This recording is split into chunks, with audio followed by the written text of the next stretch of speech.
أن نضيع الكرة أو حملة مرتدة، وهذا ما حصل في الشوط الثاني، فقد استغلوا الفرصة وهكذا تقووا وارتجعوا إلى الحملة المرتدة وهم سريعون. يجب أن نحسن لاعبينا، والمهم أن نتأهلنا. فالشوط الثاني كان عبارة عن فيلم للخوف للرعب فعلا.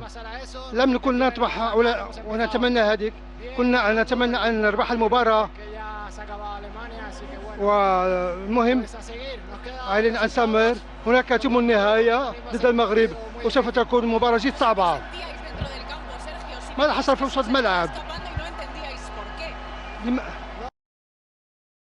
لم يلعب، لم نكن نحس